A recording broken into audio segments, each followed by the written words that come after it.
Buenas noches, Colombia. Bienvenidos a Ventana Musical Pacífico y Caribe. Soy Dana Rendón y me conecto desde Maryland, Estados Unidos.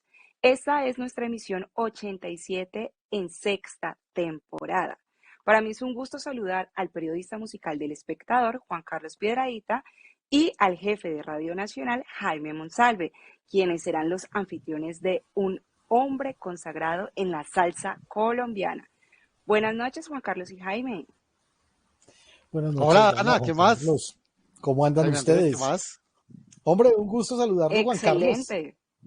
Sí, qué Nosotros gusto, de verdad. estábamos ahorita echando aquí carreta con Dana mientras entrábamos al aire. Estamos hablando Ujú. de su foto, por supuesto, de la foto que tiene usted ahí, de su back, que Ah, sí, siempre claro, sabemos claro. que es un montaje, ¿no? Sí, claro que sí, es una foto de ¿Ah, sí? claro, de un Claro, archivo musical por allá en otro país, pero pues queda bonito de back, ¿no es cierto? Sí, sí, claro, sí, eso es es que la una pared está maravilla. muy fea. Triunfa. La pared está bien fea. Toca Juan, chicanear por la foto. Juan Carlos y Jaime, ¿por dónde nos transmiten hoy? Bueno, yo ya le voy a confirmar si estamos alojados en el home del espectador. En este momento no estamos, pero dentro de un ratico seguramente estaremos ahí ya en el home principal del espectador. Nos transmiten en directo y por diferido Canal VIP TV, Canal Origen Channel de Telepacífico, Canal Univalle TV, Canal Universitario Zoom y Teleislas. Gracias a la producción de CG Producciones. Adelante, Juan Carlos y Jaime. Gracias, Bueno, pues Dana. qué gusto, ¿no? Qué buena cosa.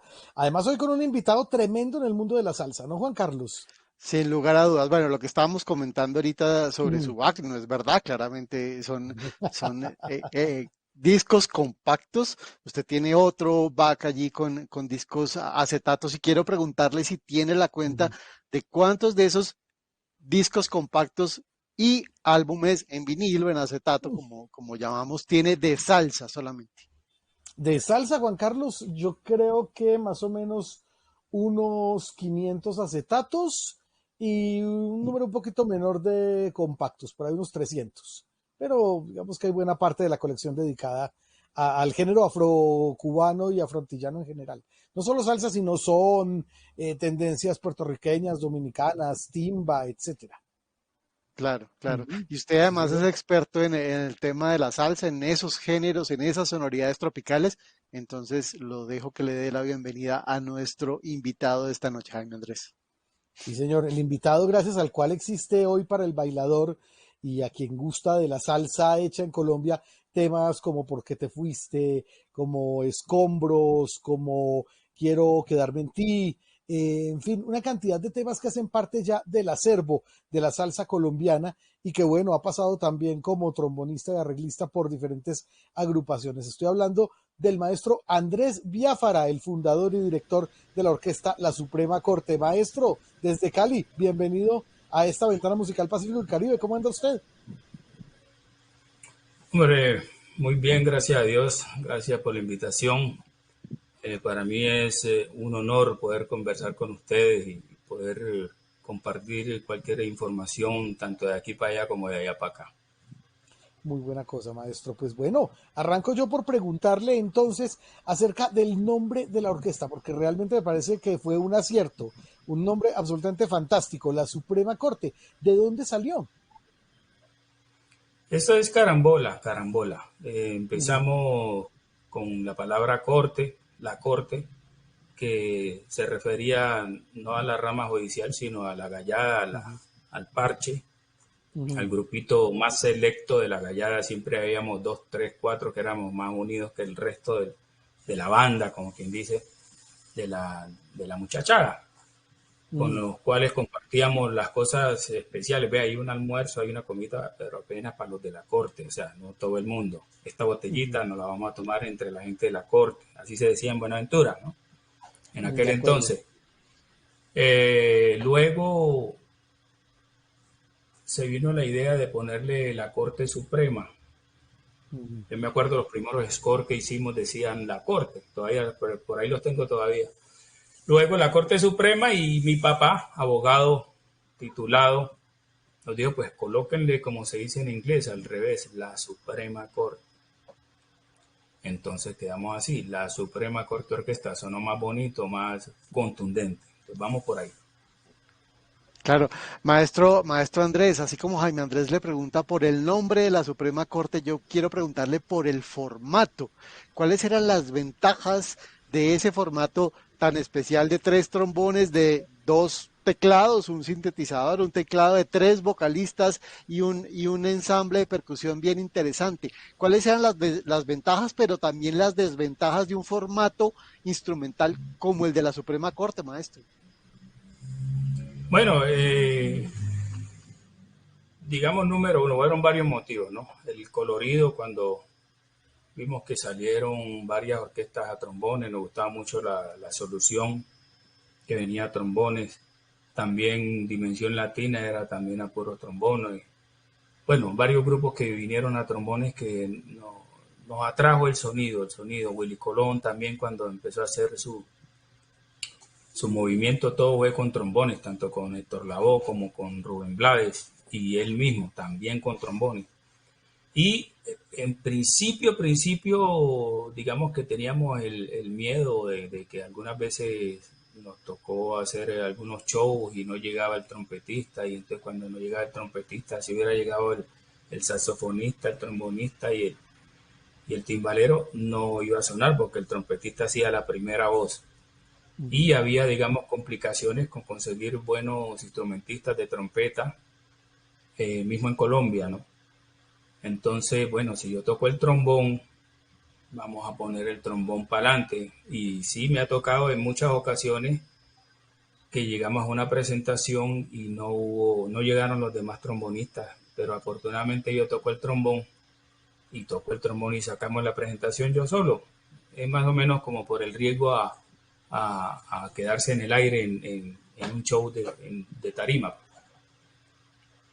De acuerdo. Y ya que Juan Carlos preguntaba por el formato, ahora maestro le pregunto yo por el repertorio. Un repertorio muy bien seleccionado, con algunas composiciones del maestro Cheo Angulo también, prácticamente la mayoría de las cuales están cifradas en territorio de la salsa romántica.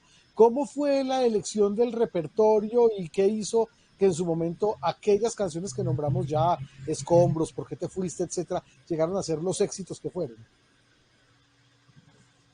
Bueno, en la parte de la escogencia del repertorio era yo quien lo hacía. Escuchaba las canciones de Rodolfo, las canciones de Cheo, en su momento las de Willy, que digamos que en la parte de la composición yo he sido muy exigente.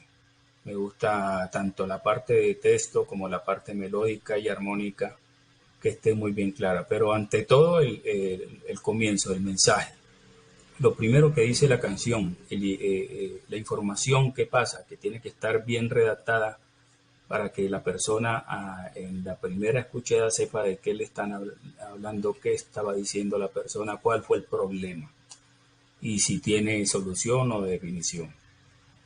Entonces de ahí vienen, digamos, la virtuosidad, porque uno es virtuoso. Cheo Angulo, virtuoso. Rodolfo Granja, Willy García, que fueron los primeros compositores con que arrancamos. Y en la parte de pregones me incluía yo también, y a de pronto reformar o cambiar algún pedacito de la letra. O sea, no me considero compositor de esas canciones, sino de pronto orientador, digámoslo así. E igual, digamos que todo ese conjunto de cosas hacen que se consiga un producto bueno. La parte mía era la música, entraba yo con los arreglos, con el trombón, a dirigir los coros, o sea, la parte musical era donde yo me centraba y ellos eran los que escribían. Viene el resultado de un aporte más otro aporte más otro aporte, y entonces viene lo que se llama música de pronto forever, música que queda, no sonó y se pasó, música que quedó, sonó, se quedó en la gente, y yo escucho a los muchachos cantando eso, como los de hace 10 años, como los de hace, o sea, cada década van 3, 4 décadas, 3 décadas, la gente cantando la misma música y con los mismos gritos. Yo dije, carajo, entonces debe ser que lo que bien se siembra, bien se recoge. Claro que son 30 años de historia musical las de la Suprema Corte, maestro Andrés, y también antes de abordar esa transición tan importante entre el grupo Nietzsche y la Suprema Corte, hablando de su instrumento, del trombón, siempre nos dicen que la trompeta es la voz femenina, que es como la voz de las mujeres, y el trombón es la voz del hombre, es la voz masculina. ¿Qué tan cierto es eso, maestro? Bueno, ya que usted lo dice, menos mal que escogí el trombón, porque si no, bururú, arará. Yo realmente no había escuchado eso, lo que Ujú. usted está diciendo, pero sí me parece, sí tiene su lógica, ¿no? Las que gritan y ponen el grito en el cielo son las mujeres. Nosotros los hombres Ujú. vamos atrás reforzando por si algún problemita. Hablamos pero un poquitico más grueso. Puede ser. Yo creo que tiene algo de cierto. Igual Ujú. la trompeta es un instrumento muy bonito. Me gusta. Yo elegí el trombón por el sonido. Me gustó cómo sonaba el trombón. Dije, no, yo quiero hacer sonar algo como eso que suena ahí. Y no, estaba confundido si era saxofón o trombón. Y luego identifiqué a un chico. No, es trombón lo que yo ando buscando. De acuerdo. Hablemos un poco de su tierra natal, maestro, porque pues una de las teorías que existen respecto de la llegada de la salsa a Colombia justamente tiene que ver con el puerto, con la parte portuaria, con Buenaventura directamente. ¿Qué se escuchaba en su época de infancia y qué influencias, digamos, obtuvo usted de los músicos de su tierra natal en esos momentos para usted también convertirse en músico? Bueno, yo soy de Buenaventura, Ujú. pero nací en Girardot, Cundinamarca. Ah, mire. Allá fue donde sí, sí, yo nací en Girardot, Cundinamarca. A los 4 años me llevaron para Buenaventura. Ujú. Eh, digamos que en Buenaventura había mucha información musical. De la salsa había demasiada, llegaban los embarcados, me acuerdo en aquellos tiempos cuando yo estaba chico, con LP, con los LP, hacían fiestas que ahorita ya no se hacen tanto, en las casas, en los barrios, uno en una misma calle podía encontrar tres, cuatro fiestas y en aquel tiempo uno podía llegar y entrar a la fiesta o sentarse afuera, escuchar la música. Por atrás de mi casa yo me acuerdo que habían como cuatro o cinco trabajadores del puerto que tenían sus equipos bien dotados y todos disparaban como en una competencia en que quién sonara más duro. Entonces tocó también afinar los oídos para poder escuchar dos, tres canciones al mismo tiempo que se enredaban. Lo importante de eso era, digamos, la información. La gente cogía los álbumes y los escuchaba de pie a cabeza, todo. Ese era como un ritual. Se sentaban, vamos, compremos una botella de esto, una caneca de esto, nos sentamos entre tres, cuatro amigos, se colocaba el LP corría, el otro lado, otra vez, daba la vuelta y cada persona que estaba ahí daba el dictamen y el gusto. Me gustó tal canción, me gustó tal otra, y de ahí más o menos se iban escogiendo, digamos, los éxitos de cada álbum que iba llegando. Ujú. Muchas canciones que en Buenaventura de salsa no sonaron, en Cali yo nunca las escuché, por decirte, ni en ninguna otra parte. O sea que la idea o el conocimiento musical de la gente que estaba en Buenaventura era un poquitico, no digamos más avanzado, sino un poco más amplio. Y también había influencia del folclore, se escuchaba mucho el folclore, se veía muchos grupos folclóricos tocando, toda esa información iba llegando. A mí me gustó mucho en comienzo las baladas, el rock. Me gustaba el rock porque era melódico. En aquel tiempo no era saltos y brincos y no.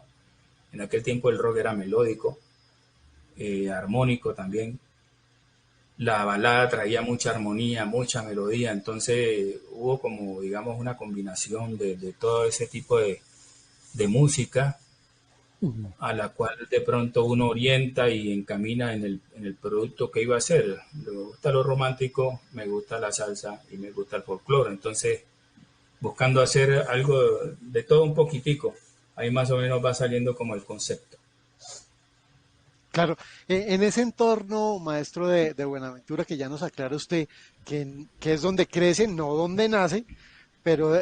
en ese entorno de Buenaventura es el mismo momento en el que está el maestro Willy García, por ejemplo, es el mismo momento en el que está el maestro Yuri Buenaventura, es el mismo momento del maestro Jimmy Sá, que están en esa misma población, es ese mismo entorno, ¿comparte usted con ellos, maestro?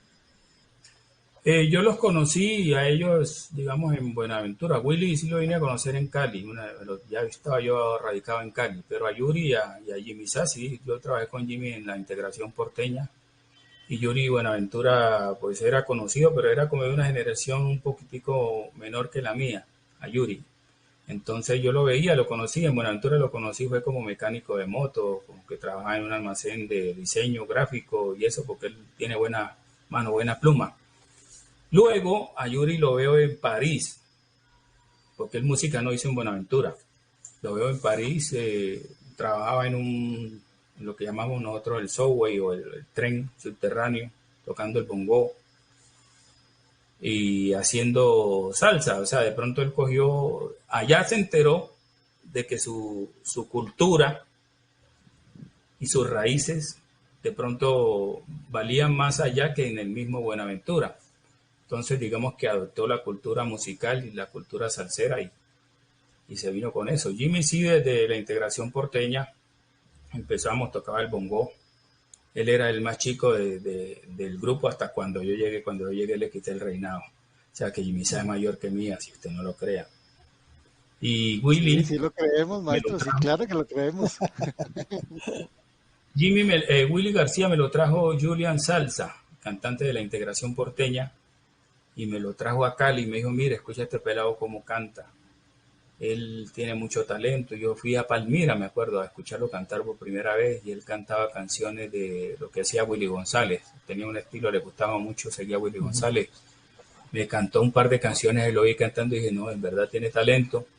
En principio lo traje a hacer, todavía creo, yo no había hecho Suprema Corte, lo traje a hacer coros con Álvaro del Castillo, a él, a Washington, a Willy, también lo moví como para esas cosas. Pero él estaba muy niño, igual tenía una voz de niño, porque cuando yo lo conocí tendría unos 16, 17 años, creo, o 15, no sé, Mm. estaba bien chamaquito. Usaba el afro, porque usted sabe que las maquinitas no llegaron acá, sino después del 90 y pico. Es Ujú. verdad que era un muchacho bastante, eh, no digamos silvestre, ¿no? Digámoslo autóctono. Bueno, es una manera de decirlo, claro. Bueno, Bueno, maestro, venga. Sí. pero tremendo elemento como persona, tremendo elemento como músico, talento de los mejores talentos que ha podido tener Buenaventura, Willy García. Eh, luego, cuando hicimos Suprema Corte y los cantantes que yo tenía anotados para eso llegaron y no la pusieron, me tocó salir a rebuscarme qué cantante resolvía patinar y él vino a hacer coro, Willy, y terminó cantando varias canciones y Carlos Romero también lo llamé y también hizo parte y bueno, ahí se logró sacar el álbum. Qué bien. Bueno, y hablando de álbumes, importantísimo dentro de la discografía del grupo Nietzsche, Cielo de Tambores, álbum del cual usted hizo parte en el tiempo en que estuvo ahí con la agrupación de Jairo Varela. Un disco que tiene pues prácticamente todos los éxitos, ¿no? Cali Ají, eh, Sin Sentimiento, ¿no? Es un disco que son solo sencillos uno tras otro. ¿Qué tal fue haber participado de esa producción en particular, justo después, además de esa suerte de decisión que se dio ahí en la orquesta de Varela, de algunos músicos que se le fueron en la época de Tapando el Hueco?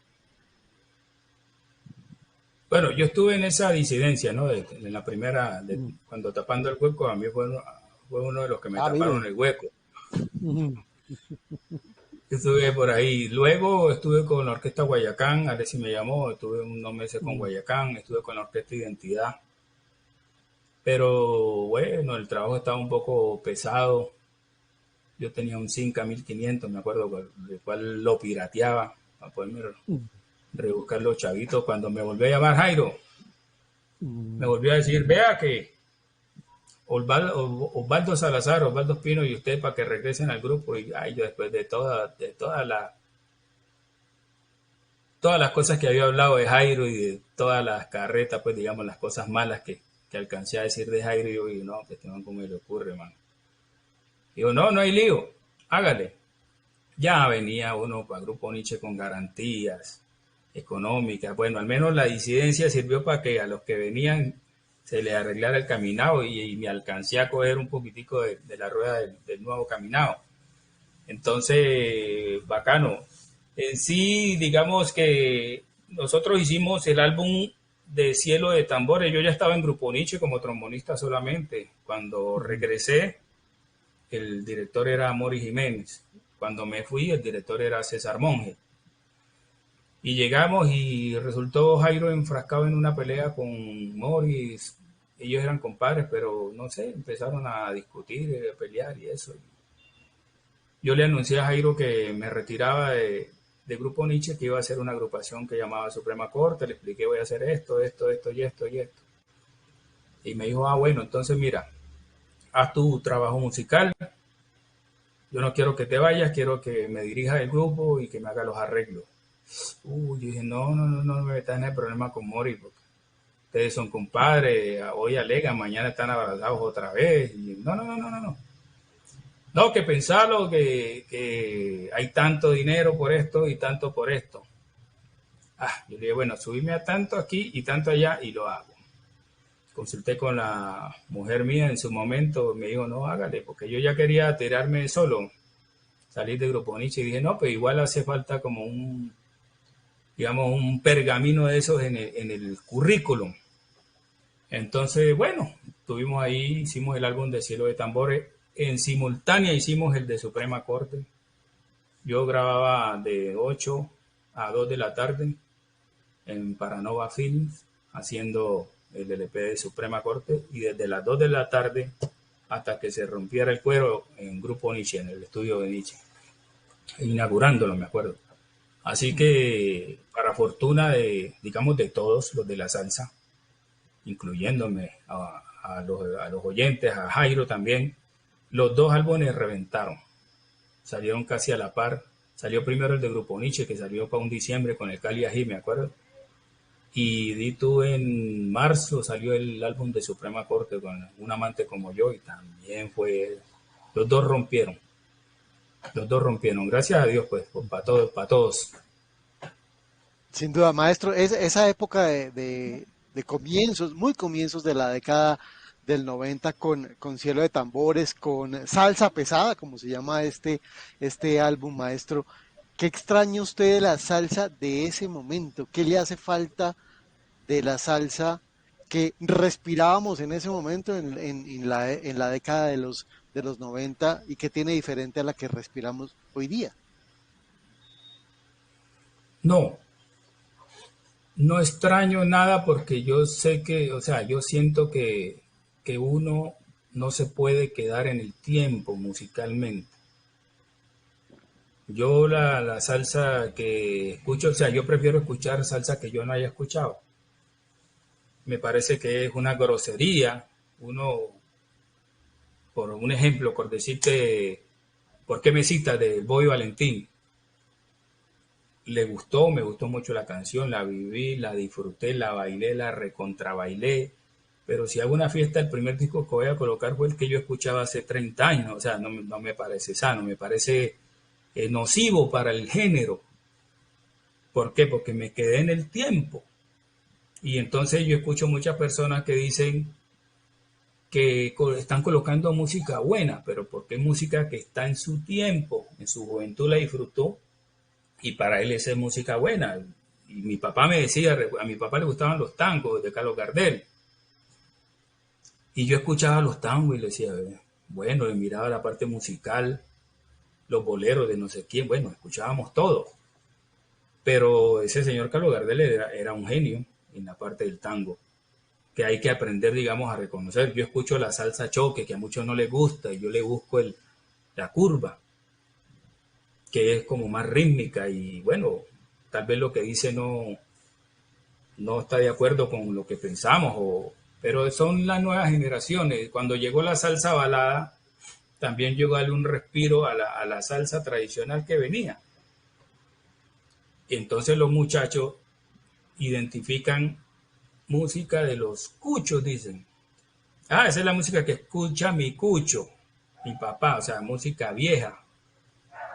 Y entonces eso es lo que no me parece. Hay mucho producto que va saliendo de muchos artistas que la gente ni siquiera lo determina simple y llanamente porque tienen por delante la palabra nuevo. Ya los salseros fueron y ya pasaron, es lo que quieren decir. No, para mí hay que darle el espacio, siempre hay que tener una ventana abierta para mostrar los nuevos productos, sobre todo los coleccionistas, los tipos de las emisoras, los DJs, los programadores, tienen que tener al menos un espacio, digamos que por cuestiones de negocio tienen que sostener un repertorio clásico, pero hay que tener algún momento donde mostrar la nueva música. De todos los artistas están haciendo música y muchos fallecen, mueren porque ahorita los presupuestos no son como antes que había disquera, cada quien tiene que sacar sus recursos y hacer un disquito o dos, si pudo hacer un álbum, pero de ahí para allá no hubo apoyo, nadie dijo que era bueno, a nadie le gustó, nadie, o sea, enterrado.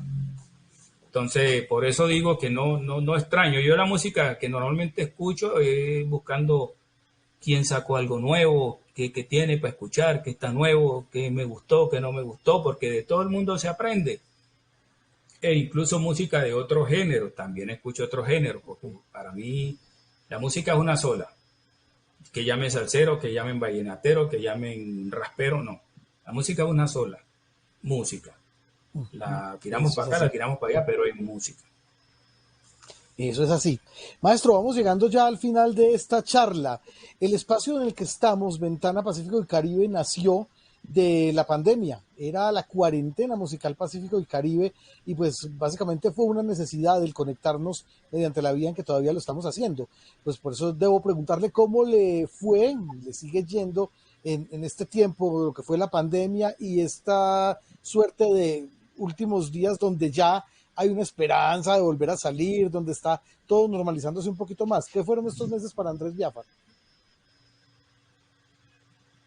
Pues si me pregunta musicalmente o económicamente. Digamos que ambas, me parece que de alguna manera por ser su trabajo van de la mano. Claro. Bueno, realmente yo no sentí mucho calor. Económicamente, pues lo único que no se pudo fue excederse, digamos, en los gastos, comprar lo que no tenía que comprarse, ni gastarse lo que no había que gastarse. Yo para los gastos básicos, gracias a Dios, tuve. Y en la parte musical, pues afortunadamente también se hicieron cositas. O sea que yo en sí la pandemia no la sentí. Bueno, la parte de que cuando uno gana y hay bastantes presentaciones, uno se para en los tobillos, mejor dicho. Pero del resto, todo normal, gracias a Dios. Menos mal. Sí, señor. Maestro, muchas gracias por esta conversación, por esta comunicación, por ser tan generoso con sus historias, por traernos un poquito de ese entorno de la salsa antes y del entorno de la salsa también ahora. Maestro, muchas gracias. Hombre, no, gracias por su apoyo, gracias por haber mirado a este humilde servidor. Sigo siendo sencillo y humilde y les doy un abrazo y un agradecimiento inmenso. Lo mismo, maestro, muchas gracias.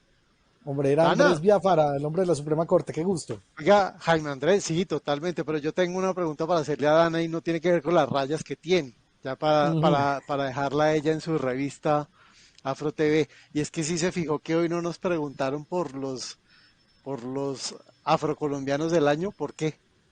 Ay, ¿verdad? Porque ¿Por qué? dentro Cuente. del programa ahora Revista Colombia Afro TV vamos a tener a otros que fueron nominados en años atrás. Sin embargo, usted me quiere dar sus nominaciones, estoy lista y presta a escucharlo. Yo feliz. Oye, yo ya le dije cuál no es el también, afrocolombiano del año. Yo también ya se lo dije. Dana, gracias. Que le rinda. En cuenta les agradezco por esta charla salsera y aquí finaliza Ventana Musical.